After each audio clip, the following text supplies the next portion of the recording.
नमस्कार दोस्तों, NG academy में आप सभी का एक बार फिर से स्वागत है। क्लास 2 वीडियो में हम डिस्कशन करेंगे संविधान सभा और संविधान निर्माण की प्रक्रिया के बारे में।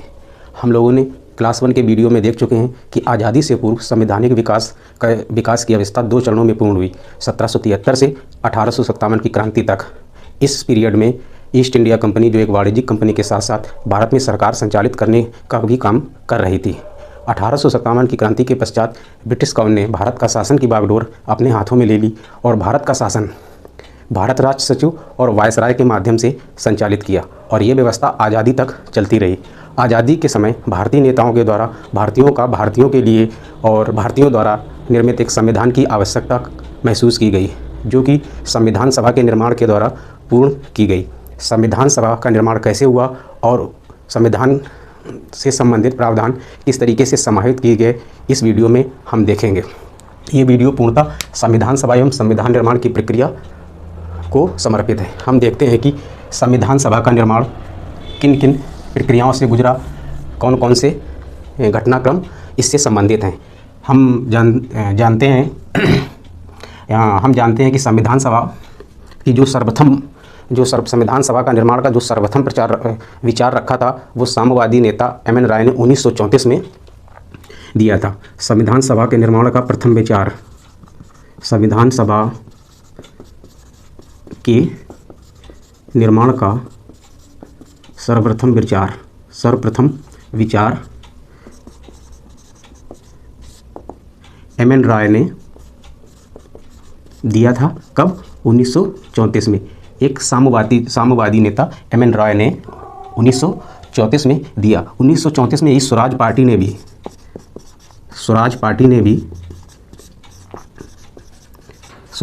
ने भी संविधान सभा की मांग की, जो भारतीयों के लिए संविधान का निर्माण करे।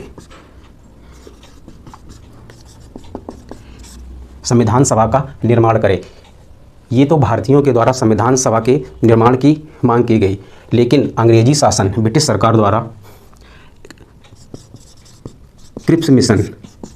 क्रिप्स मिशन जो भारत छोड़ो आंदोलन के समय 1942 में आया, क्रिप्स मिशन आया 1942 में, जिसने संविधान सभा के गठन का प्रस्ताव दिया। संविधान सभा के गठन का प्रस्ताव दिया, लेकिन क्रिप्स मिशन में अन्य प्रस्तावों पर भारतीय राजनेताओं का और जो ब्रिटिश सरकार थी भारत की, उसके बीच मतभेद थे, सहमति नहीं बन पाई, तो क्रिप्स मिशन असफल हो गया। बाकी प्रस्तावों पर असहमति थी भारतीय राजनेताओं की और अंग्रेजी सरकार के बीच में, तो उस प्रस्ताव में जो संविधान सभा के गठन का प्रस्ताव दिया गया था, उसको भी अस्वीकार कर दिया गया भारतीय राजनेताओं के द्वारा। इसके बाद जो गंभीरतापूर्वक संविधान सभा के गठन का जो एक मजबूत प्रस्ताव अंग्रेजी शासन के द्वारा दिया गया, वो कैबिनेट मिशन जो 1946 में भारत में आया। कैबिनेट मिशन जो 1946 में आया, उसमें संविधान सभा के निर्माण के लिए गंभीरतापूर्वक प्रस्ताव दिया गया, जिसमें भारतीय राजनेताओं ने सहमति जताई और संविधान सभा का जो गठन हुआ, वो भी कैबिनेट मिशन जो 1946 में आया, उसके प्रस्तावों के आधार पर ही किया गया। जो कैबिनेट मिशन आया, उसमें 3 सदस्यीय मिशन था। ये 3 सदस्यीय मिशन था, जिसमें से स्टैफर्ड क्रिप्स जो 1942 में आ चुके थे एक बार, स्टैफर्ड क्रिप्स, ए.वी. अलेक्जेंडर और तीसरे थे भाई साहब पथिक लॉरेंस। कैबिनेट मिशन एक 3 सदस्यीय मिशन था, जो 1946 में आया। इसी मिशन में जो प्रस्ताव दिया गया था संविधान सभा के गठन का, इसी प्रस्ताव के आधार पर ही संविधान सभा का गठन किया गया था। और इस मिशन में जो 3 सदस्य थे, उसमें थे स्टैफर्ड क्रिप्स, जो 1942 में जो क्रिप्स मिशन था उसके भी सदस्य थे, ए.वी. अलेक्जेंडर और पथिक लॉरेंस। परीक्षा में कई बार सवाल पूछा गया है कि भारत में कैबिनेट मिशन कब आया? 1946 में। भारत की संविधान सभा का गठन किसके प्रस्तावों के आधार पर किया गया? कैबिनेट मिशन के प्रस्तावों के आधार पर। सवाल पूछा ये भी जाता है 4 ऑप्शन देके कि निम्नलिखित में से कौन कैबिनेट मिशन का सदस्य नहीं था? 3 ऑप्शन जो हैं, स्टैफर्ड क्रिप्स, अलेक्जेंडर और पथिक लॉरेंस, ये कैबिनेट मिशन के सदस्य थे। अब हम देखते हैं कि संविधान सभा का जो गठन हुआ वो किस प्रकार से किया गया, क्योंकि इतनी बड़ी आबादी से सदस्यों को चुनना आसान कार्य नहीं रहा होगा। तो किस प्रकार से, किस व्यवस्था के अनुसार संविधान सभा के सदस्यों का चुनाव किया गया? संविधान सभा के प्रत्येक सदस्य का उसमें आधार बनाया गया कि 10 लाख की आबादी में 10 लाख की आबादी से एक सदस्य निर्वाचित किया जाएगा। 10 लाख की आबादी से एक सदस्य निर्वाचित किया जाएगा। प्रति 10 लाख की आबादी से एक सदस्य का चुनाव किया जाएगा। किसके लिए? प्रांतीय सभाओं के लिए, यानी कि विधायक बनाए जाएंगे प्रति 10 लाख की आबादी से प्रांतीय सभा के लिए।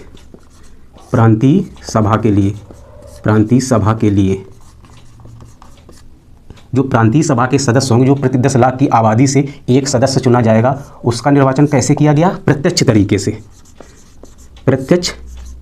तरीके से, यानी कि प्रत्यक्ष तरीके से 10 लाख की आबादी ने प्रांतीय सभा के लिए वोट दिया, यानी कि ये कह सकते हैं कि इनको विधायक बना। इन विधायकों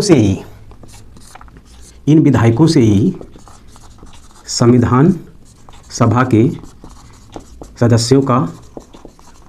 सदस्यों का निर्वाचन हुआ।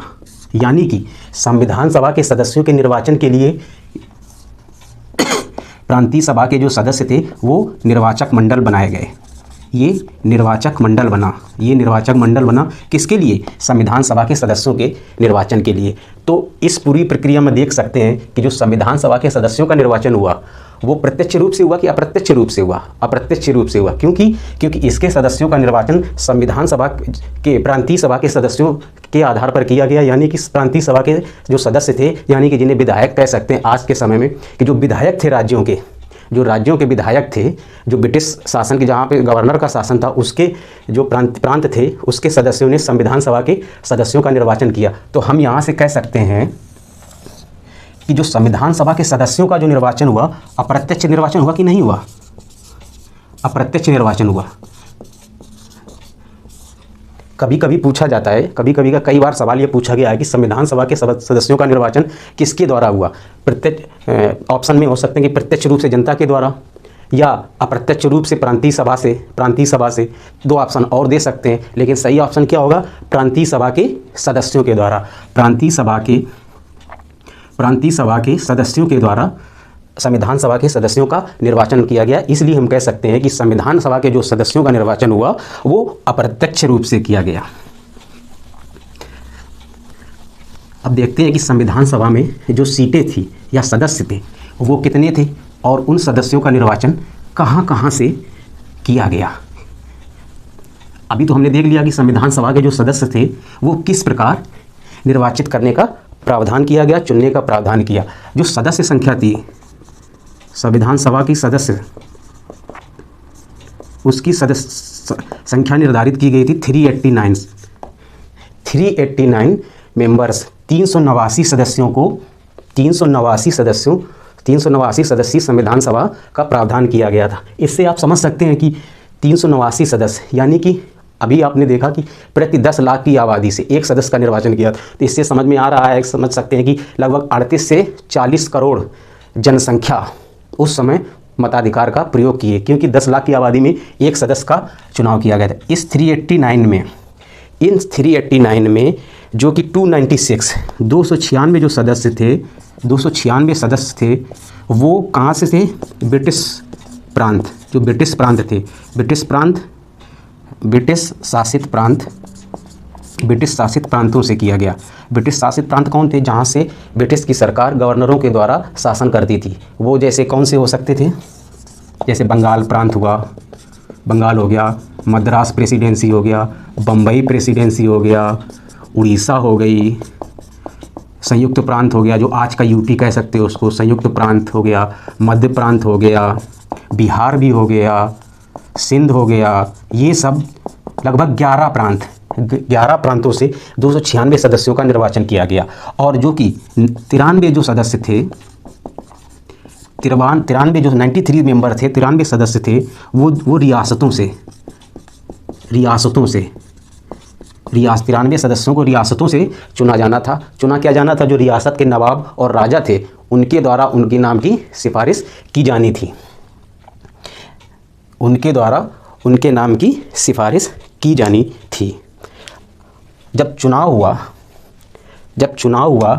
296 सदस्य का, अब 296 मेंबर्स की 296 मेंबर का जब चुनाव हुआ तो उसमें कांग्रेस, मुस्लिम लीग और स्वतंत्र उम्मीदवार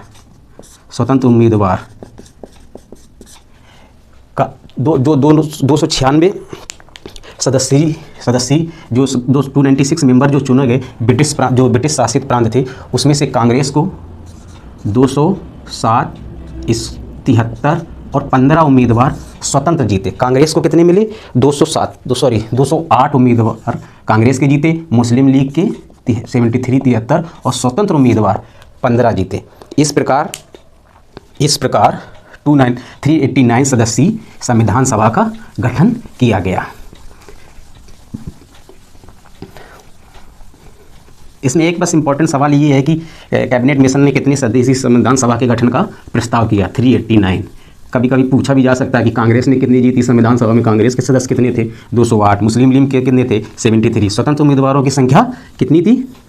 स्वतंत्र उम्मीदवारों की संख्या कितनी थी? वो 15 थी। स्वतंत्र उम्मीदवारों की संख्या कितनी थी? अब इसमें एक इम्पॉर्टेंट सवाल एक और है कि संविधान सभा में महिलाओं की संख्या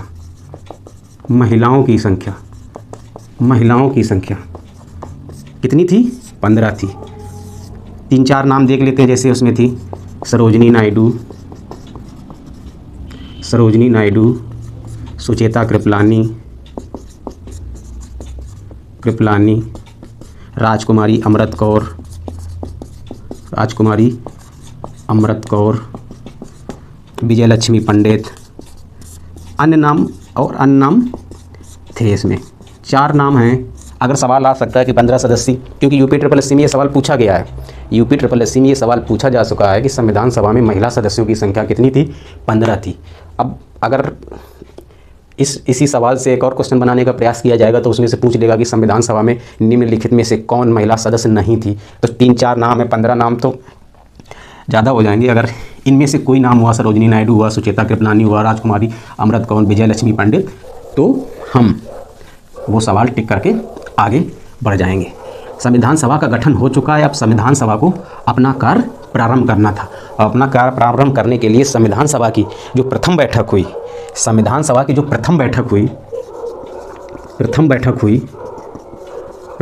हुई, बहुत इंपॉर्टेंट सवाल आ रहा है। 9 दिसंबर 1946 को संविधान सभा की प्रथम बैठक,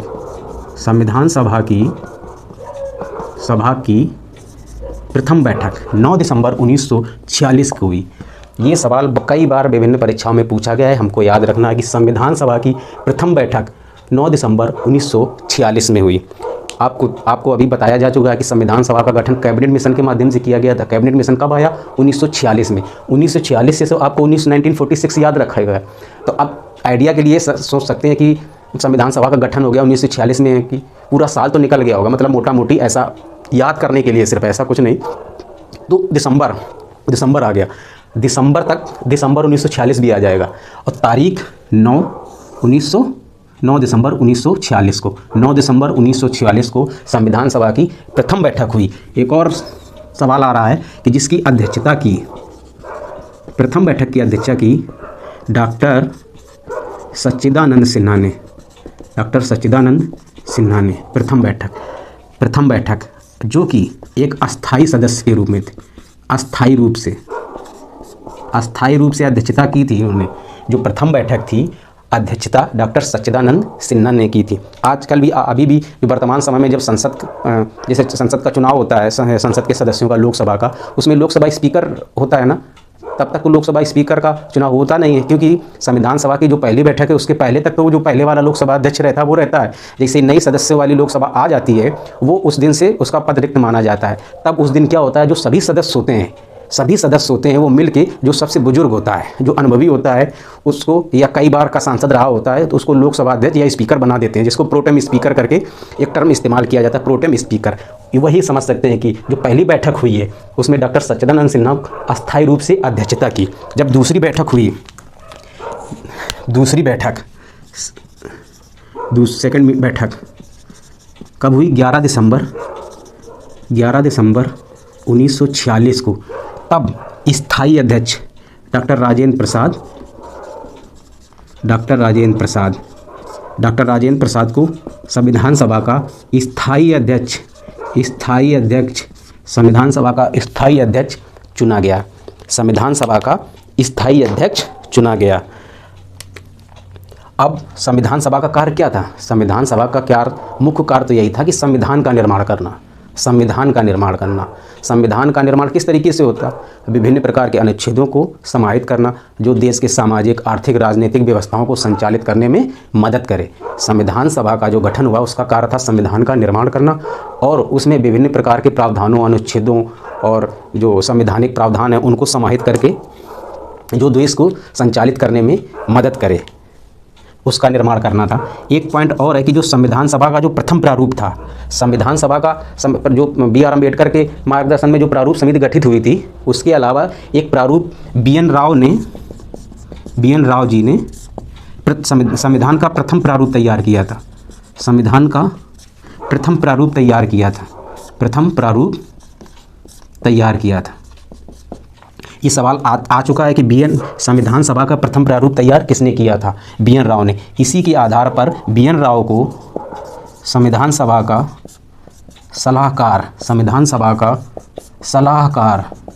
सलाहकार नियुक्त किया गया।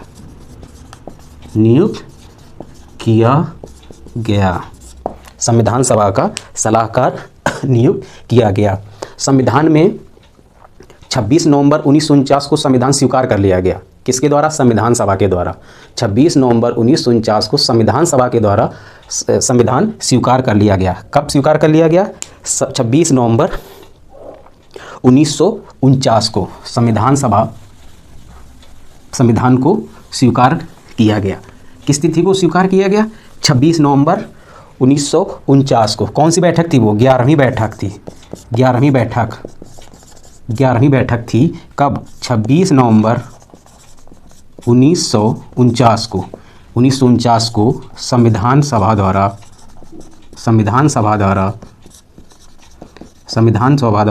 संविधान को स्वीकार किया गया।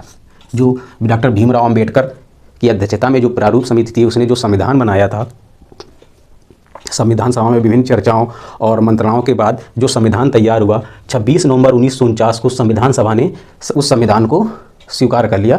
तर्क वितर्क काफ़ी हुए, उसमें कई तथ्यों को हटाया भी गया, कुछ सलाह जो दी गई संविधान सभा के सदस्यों के द्वारा, उन सलाहों को उसमें जोड़कर समाहित करके जो संविधान तैयार हुआ, उससे संविधान सभा ने 26 नवंबर 1949 को संविधान को स्वीकार कर लिया गया। ये बहुत ही प्रस्तावना में ये तारीख लिखी हुई है। सवाल आता भी है कि संविधान सभा द्वारा संविधान को किस तिथि को स्वीकार किया गया? 26 नवंबर 1949 को। फिर एक 12वीं बैठक हुई 24 जनवरी 1950 को। सदस्यों के द्वारा हस्ताक्षर किए गए संविधान में हस्ताक्षर किए गए। इस प्रकार हम देखते हैं कि जो संविधान सभा की कितनी बैठकें होंगी टोटल? कुल 12 बैठकें। संविधान सभा की कुल कितनी बैठकें हुई? 12 बैठकें। ये भी सवाल पूछा जाता है कि संविधान सभा की कितनी बैठकों के उपरांत संविधान का निर्माण हुआ? कुल 12 बैठकें। 12 बैठकें संविधान सभा की हुई संविधान के निर्माण में। और संविधान के निर्माण में कितना समय लगा? ये भी सवाल UPSSC का फेवरेट सवाल है कि संविधान सभा के द्वारा संविधान के निर्माण में कितना समय लिया गया। समय जो लिया गया वो था 2 वर्ष 11 माह 18 दिन। जो कुल खर्चा आया 63 लाख 96,729 63,96,729 रुपये का खर्चा आया। जो कुल शब्द संविधान में, जो मूल संविधान था, संविधान में कुल शब्द जो मूल संविधान की बात कर रहे हैं, जो मूल था, मूल मतलब जो संविधान सभा द्वारा स्वीकार किया गया था, 1,17,369 शब्द। ये सवाल भी UPSSC द्वारा पूछा गया है कि संविधान सभा में, संविधान के निर्माण में जो मूल संविधान बना हुआ था उसमें कितने शब्दों का इस्तेमाल किया गया था। एक्चुअली में वो सवाल तो गलत था, उसमें लगभग 60,000 किसी में ऑप्शन जो दिए हुए थे उसमें ये वाला ऑप्शन नहीं दिया हुआ था 1,17,369 का, क्योंकि उसमें 40,000, 50,000, 60,000 इस तरीके का दिया गया था। अगर पूछ सकता है सवाल के ऑप्शन सही करके अगर पूछ सकता है तो संविधान के जो मूल संविधान था उसमें कुल शब्द 1,17,369 शब्दों का इस्तेमाल किया गया था।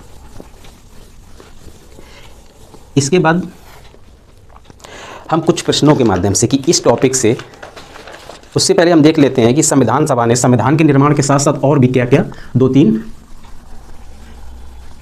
तीन कार्य किए जो फैक्ट के तरीके से हैं और प्रश्न पूछे जा सकते हैं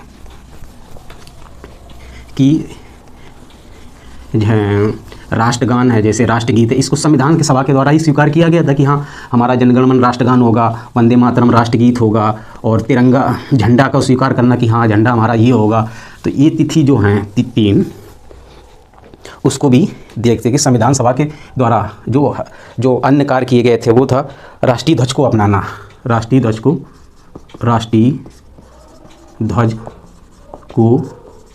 अपनाना। ये कब हुआ था? अब याद करिए कि हमारा राष्ट्रीय देश की आज़ादी कब हुई थी? 15 अगस्त 1947 को। तो राष्ट्रीय ध्वज ऑब्वियस सी बात है, अब 15 अगस्त को राष्ट्रीय ध्वज फहराया गया तो इसका मतलब संविधान सभा ने पहले ही स्वीकार कर लिया होगा राष्ट्रीय ध्वज को। तो राष्ट्रीय ध्वज कौन होगा हमारा? तो 22 जुलाई 1947। याद ऐसे रख सकते हैं कि 15 अगस्त 1947 को हमको झंडा फहराना था, तो उससे पहले संविधान सभा ने हम राष्ट्रीय ध्वज को स्वीकार कर लिया था कि तिरंगा हमारा राष्ट्रीय ध्वज होगा, तिरंगा हमारा राष्ट्रीय ध्वज होगा। कब? 22 जुलाई 1947 को। ये तारीख हमको याद रखनी है। और उसके बाद राष्ट्रगान, राष्ट्रगीत और राष्ट्रपति, प्रथम राष्ट्रपति डॉक्टर राजेंद्र प्रसाद को प्रथम राष्ट्रपति के रूप में स्वीकार कर लिया गया। प्रथम राष्ट्रपति, अभी तक क्या थे वो? अभी तक तो वो संविधान सभा के स्थायी सदस्य थे। अभी तक डॉक्टर राजेंद्र प्रसाद संविधान सभा के स्थायी सदस्य थे। अब क्या हुआ? डॉक्टर राजेंद्र प्रसाद को प्रथम राष्ट्रपति भी स्वीकार कर लिया गया। ये चीज़ें कब हुई? 24 जनवरी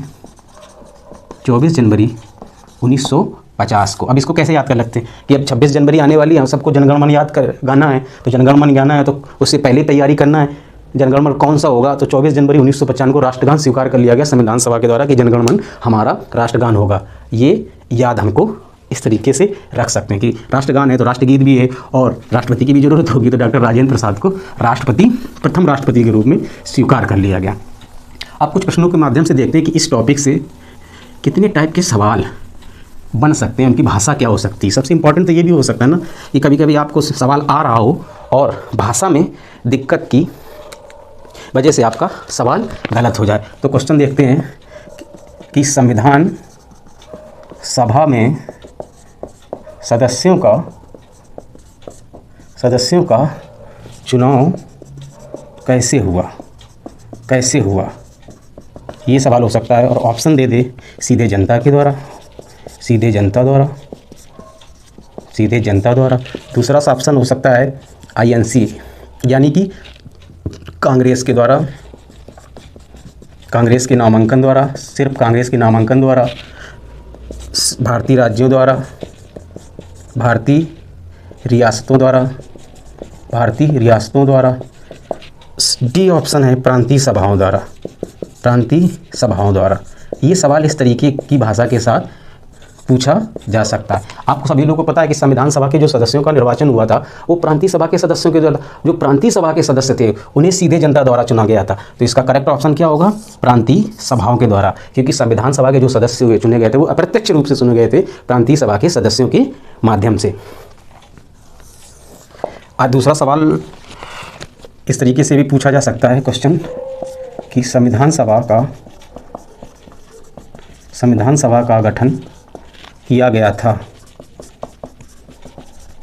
ऑप्शन हो सकता है एक जो भारत सरकार अधिनियम 1935 द्वारा, भारत सरकार अधिनियम 1935 द्वारा, क्रिप्स मिशन के द्वारा, क्रिप्स मिशन 1942 में जो आया था।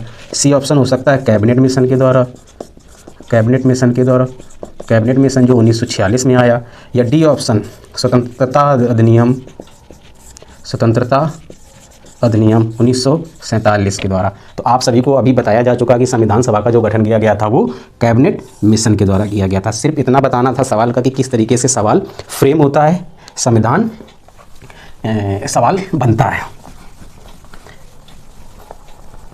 एक नेक्स्ट सवाल है जो अभी बताया भी जा चुका है कि इम्पॉर्टेंट भी है, तो फिर से डाल दिया है कि संविधान सभा का प्रथम प्रारूप किसने तैयार किया था। संविधान का प्रथम प्रारूप तैयार किया था। ए ऑप्शन है बी आर अम्बेडकर ने, दूसरा ऑप्शन है बी एन राव ने, सी ऑप्शन है के संथानम ने, डी ऑप्शन है के एम मुंशी ने। आपको सही पता है कि बी एन राव ने संविधान का प्रथम प्रारूप तैयार किया था। इसी वजह से बी एन राव को संविधान सभा का सलाहकार नियुक्त किया गया था। संविधान सभा का सलाहकार नियुक्त किया गया था। अब नेक्स्ट सवाल देखते हैं कि संविधान सभा द्वारा जो संविधान बनाया गया वो किसके द्वारा स्वीकार किया गया था। संविधान को किसके द्वारा स्वीकार किया गया था। संविधान को, क्वेश्चन है, संविधान को किसके द्वारा स्वीकार किया गया था।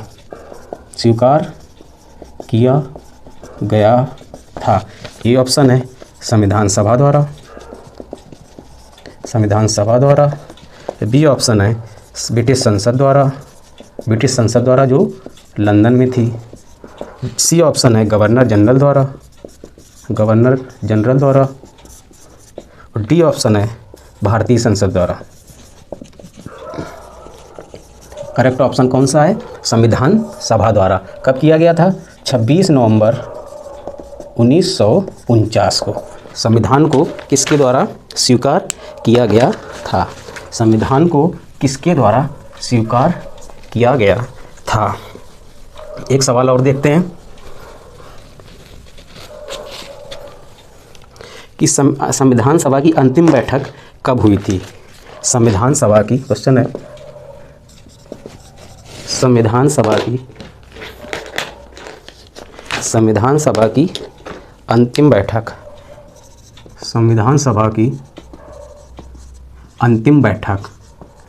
अंतिम बैठक ऑप्शन है आपके पास 26 नवंबर 1949 को, 26 नवंबर 1949 को। एक ऑप्शन है 5 दिसंबर 1949 को। एक ऑप्शन है 24 जनवरी 1949 को। थोड़ा सा कठिन बनाने के लिए लिख सकते हैं कि 9 दिसंबर 1946 को। अब आपको सभी को पता है कि 9 दिसंबर 1946 को तो प्रथम बैठक हुई, तो ये ऑप्शन गलत हो गया, ठीक है ना। 5 दिसंबर 1949 को, 24 जनवरी 1949 को और 26 नवंबर 1949 को। 3 ऑप्शन आपके पास बचे हैं। सही ऑप्शन हो गया 26 नवंबर, ये 26 नवंबर 1949 को तो 11वीं बैठक हुई थी। 11वीं बैठक में जिसमें संविधान सभा द्वारा संविधान को स्वीकार किया गया था। 26 जनवरी 1950 को संविधान लागू करने से 2 दिन पूर्व 24 जनवरी 1950 है, सॉरी माफ़ करना, 1950 को, 24 जनवरी 1950 को संविधान सभा की अंतिम बैठक हुई थी, जिसमें सभी सदस्यों ने संविधान के मूल प्रारूप में हस्ताक्षर किए गए थे। संविधान सभा से संबंधित जो तथ्य थे और उन तथ्यों के आधार पर 3-4 हमने प्रश्न कर लिए कि किस तरीके के सवाल फ्रेम हो सकते हैं। इस वीडियो में इतना ही। नमस्कार, जय हिंद।